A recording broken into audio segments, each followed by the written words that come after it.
Ya son las 9 de la noche con 50 minutos. Hoy recibimos con mucho agrado al arquitecto Arturo Villarreal Reyes. Él es arquitecto con maestría en conservación y restauración arquitectónica. Recientemente hizo un gran estudio que tiene que ver con la configuración de la catedral de aquí de la ciudad de Saltillo. En el preámbulo yo le decía que de niño, mi mamá a los 8 años me llevaba todos los domingos puntualmente a misa y yo no advertía estos misterios de los que él nos va a hablar el día de hoy. Misterios que tienen que ver con la alineación de la catedral. Efectivamente está chueca. Bienvenido, arquitecto. Hola, ¿qué tal, Sergio? Lucero, un placer. Fíjate que yo fui monaguillo en catedral también, pero nunca me había dado cuenta. Ajá. Pero ya como arquitecto, soy arquitecto y no puedo negar la cruz de mi parroquia y comencé a ver que está chueca, aparentemente está chueca. O sea, la fachada no se alinea a las fachadas de las otras, del casino, por ejemplo, o del restaurante que está a su lado norte. Esa pregunta fue la pregunta de investigación, ¿por qué está así? No puede ser.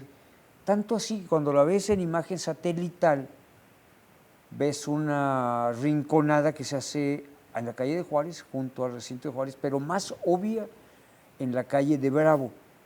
Ahí en esa calle no puede un coche circular si está otro coche estacionado. Sí. Así de apretado. Angosto, ¿verdad? ¿Y por qué? Todo empezó cuando empecé a estudiar un poquito San Esteban y trae la misma orientación. Yo creo que la respuesta inicial era que ahí está lo chueco. Si pasan la siguiente, eso, ahí están con amarillo, precisamente esas rinconadas. Nótese que el atrio está desviado, está en ángulo, es un trapecio. Sí. Yo creo que me preguntabas antes de iniciar esta entrevista, ¿qué fue primero, las calles, la traza de la ciudad o la catedral? Porque cuando usted dio la charla, mi conclusión de aquí al aire, yo dije, no, las que están chuecas son las calles. Bueno, hasta entonces tienes razón. Usted es el experto en... Yo creo que cuando se funda la ciudad, las calles son un tanto al azar. No respetan la legislación de la época. Después hablamos de ese tema. Ajá. Y el terreno de catedral, bueno, era la parroquia, pues la parroquia era una pequeña construcción que fue agrandándose. No es sino hasta 1700, principios de 1720 y tantos, sí, cuando se demuele, cuando empieza a construirse el Santo Cristo, la capilla de Santo Cristo. Okay. Yo creo que hay un proyecto general para que todo quepa en ese terreno, de tal manera que cuando trazan la catedral, pues se excedieron unos metros. Pero fue deliberado porque esto tiene que ver con un rollo que usted me platicaba inicialmente que tiene que ver con la parte astronómica. O sea, ¿fue deliberado esto? Mira, sí, fue deliberado la orientación, la causa de que esté en ese ángulo, definitivamente la orientación astronómica. Sí. Yo tenía esa hipótesis y hace como 4 años estuve estacionado un 20 y tantos de diciembre, porque sospechaba que tenía que ver con la orientación astronómica y estos eran días de solsticios. Claro, el solsticio no necesariamente es el 21. Cada 4 años tenemos que agregarle un día, o sea, puede pasar de variaciones 20, en horas, 21, 22, 23, se mueve. Por las 8 horas extras de cada año. Exactamente, entonces no hay un día preciso, ¿ves? Pero simbólicamente es el 24 de diciembre, y en la siguiente Jesús. ¿Pero con qué objeto? O sea, ¿cuál es la razón de quienes lo configuraron de esta manera? Mira, ese día que estuve estacionado a un lado, subí una fotografía, estaba apenas las primeras luces y me manda un mensaje un exalumno, Gabo Reséndez, buenas noches, si me ves por ahí. Y digo, ¿qué estás haciendo? Me dice, y digo, pues estoy esperando, confirmando una hipótesis. Ajá. Me dice, es que Vitruvio ya lo decía, siglo I antes de Cristo, un arquitecto romano. Dice pues, que los templos romanos, obvio, los hagas orientándose hacia el sol para que de alguna manera haya una equivalencia entre la divinidad y el sol. Ok. Esto viene desde el gótico, desde la época gótica medieval, viene desde siglos. Cuando llega en España, eso también sucede. De hecho, estudié que había varios reportes sobre misiones franciscanas en California y en Texas con fenómenos parecidos. De alguna manera la orientación tiene que ver, a veces la luz del sol entra por una ventana hacia el sagrario, hacia un santo, etc. Acá no podemos estudiar eso porque los retablos se han movido, se han cambiado, las imágenes han cambiado, el retablo principal también. Comencé a estudiar esto y deduje que, ahí está, mira, en línea azul es Oriente, poniente. no, espera. Negro, norte, sur, este, oeste. Ajá. Es lo primero. Ok. Y luego, en azul, lo que tenemos es la línea de los solsticios. A la derecha, Ya solsticio veo, sí. es la manera en que sale el sol, el solsticio de invierno. Y a la izquierda, cuando se mete el sol, el solsticio de verano, 21 de julio. En amarillo, la desviación de catedral. Hay una intención. ¿Por qué hay una desviación? Son como 3 grados. Ajá. Porque cuando sale el sol en el solsticio de invierno, se supone que sale en el horizonte y nosotros nunca vamos a ver el horizonte porque se atraviesa la sierra. La sierra Zapalinamé. Zapalinamé. Sí. Entonces hay una intención, pero se desvía 3 grados, que es exactamente la misma desviación que trae San Esteban. Fíjese Ahora, que cuando Paola nos hizo el enlace, que usted hizo esta charla, precisamente ahí en Catedral, Sí. lo primero que me vino a la mente fue la pirámide de Chichén Itzá. Sí. fíjate que estos fenómenos solares vienen de mucho tiempo. Aquí hay una coincidencia entre las culturas prehispánicas y las culturas europeas. Ok, Esos son, para empezar, eran marcadores calendáricos. sí. O sea, la gente no tenía un calendario de papel ni tenía teléfono. ¿Cómo sabes en qué momento debe de cerrar o iniciar el ciclo de la cosecha? O sea, 2 de febrero, etcétera, etcétera. Así es. Muchos Pues- años de estudio, ¿verdad? De que todo es cíclico. Sí, entonces va asociado a los santos. Yo ya te asocié el solsticio de invierno con el nacimiento de Jesucristo, que es el día más corto del año. A ver, y dígame, ¿por qué le llamó la atención estos misterios que usted nos está narrando ahorita? Fíjate que he estado estudiando catedral y yo estoy convencido que no nos ha revelado todos sus secretos. Es decir, hay más todavía. Yo creo que sí. Es más, Saltillo no nos ha contado todo lo que... Ni siquiera sabemos la fecha exacta con que se fundó. Es como una dama pudorosa Que no quiere decir su edad. Que esconde su edad, claro. Es normal, ¿no? Igual la catedral, no nos ha revelado todo. Un día estaba, hace muchos años, yo estaba, el día 6 de agosto, estaban los danzantes y yo me paré junto a la puerta de Santo Cristo. Estaba poniendo el sol y veo como la punta de la torre de San Esteban cae en la puerta de Santo Cristo. Espera, esto no puede ser coincidencia.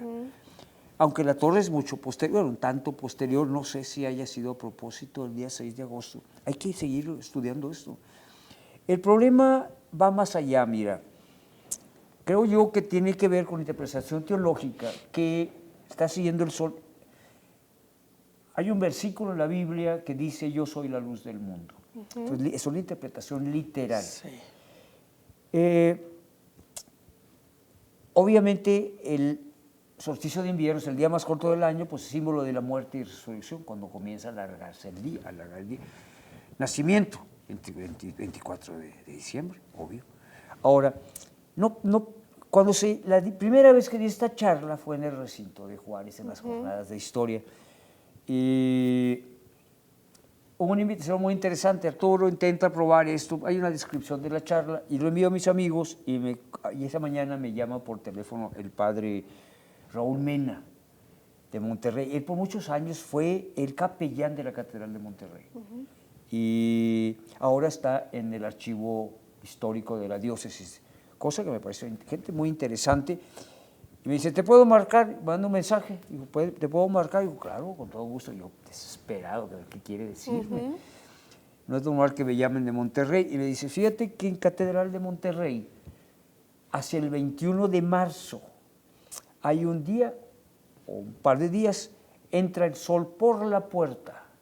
O sea, quiere decir que el rayo de luz está muy horizontal, ilumina la cátedra y el altar. Yo hice suposiciones. Le dije, como arquitecto, lo primero es verlo como arquitecto. Dije, padre, esto solamente es posible si enfrente no trae un edificio alto. no traer árboles, que fue lo que nos pasó en catedral, esa observación astronómica la hicimos después. A ver, y dígame una cosa, arquitecto, ¿esto tiene un vínculo religioso? Es decir, ¿hay algo que ate estas teorías con la parte religiosa? Pues yo, lo que te digo, puede ser lo de yo soy la luz del mundo. Ajá. Sí. Déjame termino. Sí. Monterrey. Después le volví a llamar, oye, ¿y dónde está la cátedra? ¿Dónde está esa luz? Dice, el mero centro. Lo que quiere decir que Monterrey está orientado hacia los equinoccios, no los solsticios como nosotros, igual que Mazapil, San Gregorio y Mazapil. Se supone que cuando tú mueres, te van a enterrar, adentro de la iglesia te van a enterrar con los pies por delante. Y así, entras con los pies por delante. De tal manera que en la resurrección de los muertos, tú te pongas de pie enfrente del sacerdote que está, y al mismo tiempo te pones delante del sol que están haciendo. Okay. Ese es un gran simbolismo. Sí, pienso yo que tiene que ver, son dos temas que tienen que ver mucho y que desde entonces pues la cultura maya y la cultura azteca lo relacionaban, ¿no? Fíjate que yo necesito ser frío. Entiendo el simbolismo perfectamente. Pero claro, la profesión tiene que mantenerlo frío. Tengo que ver la brújula y el dibujo solar. Pedí ayuda a unas personas en la Facultad de Arquitectura, donde doy clases. También trabajo en la Secretaría de Cultura, por cierto. Hay una materia que se llama geometría solar, que da entre otros maestros la doctora Lely López Montelongo y algún alumno de ella que me dio también el apoyo para hacer las gráficas solares, y no me creían, hasta que ya comprobaron la verdad. Entonces, la gráfica solar es el dibujo en planta, en plano. La orientación de catedral, esas líneas que acabamos de ver, pues es una interpretación de geometría solar. Total, el año pasado, en junio, veintitantos de junio, te digo, hubo tormenta, nos sentamos y vimos esta alineación en la tambor de la cúpula, en la alineación del rayo de luz que hay un gran intento, una intención de alineamiento entre la luz en el tambor de la cúpula de catedral. Y estaba a un lado el padre Ledesma, algunos amigos del Instituto Municipal de Cultura que también me apoyaron, el Instituto Municipal de Planeación que también me apoyaron, pues para poder. No quiero afirmar tajantemente, ya lo comprobé. La profesora Marilena Sontoscoy me dice, bueno, como un interés científico hay que demostrar, claro. Y ella como historiadora me dice, espera, no afirmes nada con certeza. Deja que las siguientes generaciones se encarguen de esto, te contradigan o enriquezcan todo esto. Pues bueno, yo creo que no logramos todavía asimilar todo esto. Arquitecto, para cerrar, ¿cuántos días, cuántas horas, cuántos amaneceres, cuántos atardeceres le ha llevado a hacer esta investigación científica? Bueno, estas son investigaciones de largo aliento. Ya tenía la sospecha de hace años, con unos 4 o 5 años era la primera vez que estuve estacionado a un lado de catedral y saqué la brújula y traté de tomarle fotografías con el teléfono, pues haciendo mis pininos, y después ya fue el año antepasado y luego el año pasado. Y este año también casualmente hubo una tormenta. No fue sino por el sacristán de la catedral.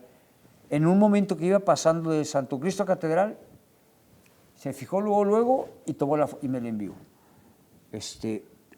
Total, esto fue el año pasado y este año hubo observaciones. Yo creo que todos nos hemos dado cuenta que la calle de Bravo pues es un tramo muy angosto y nos hemos preguntado por qué la construyeron así, ¿verdad? Nunca nos imaginábamos que pudiera haber toda esta historia detrás. Fíjate que cuando empecé a estudiar esto, yo desde muy joven empecé a leer cosas de estas. Un tipo que se apellida Aveni, estoy hablando de los 90s, y es cuando conocí los fenómenos de la arquitectura prehispánica. Y hablar de esto era como hablar de extraterrestres, de telepatía, de abducciones y platillos voladores. Y ahora es una ciencia. Sí. Ya está porque empezó con la arquitectura prehispánica, luego se pasa a lo colonial y resultados sorprendentes. Pues fíjate que la legislación virreinal claramente dice el templo debe estar orientado hacia el oriente, al oriente de la plaza de armas, lo cual te da la puerta fuerza viéndose al poniente. Pero 1600 y tantos, Catedral de la Ciudad de México gira, porque ya tiene el Zócalo. Gira, ahora viendo hacia el Zócalo, yo creo que en ese momento hubo una disrupción, hubo una ruptura, y entonces todo el mundo ya comienza a orientar sus templos. Pero lo que quiero decir es que para diseñar un templo hay que ver, no, era difícil tratar de reproducir lo que es arriba es abajo, o sea, el macro-microcosmos, ¿no? Es una metáfora de la cabala, cosas por el estilo. Hay cosas que no entendemos, que ni siquiera hemos empezado a vislumbrar. Arquitecto, le aprecio mucho que nos haya acompañado esta noche para compartirnos. Pues un placer estar con ustedes, un saludo a tu auditorio y a ustedes, Sergio y Lucero. Gracias, son las 10:05 de la noche, vamos a hacer una pausa comercial, regresamos porque todavía tenemos más para usted.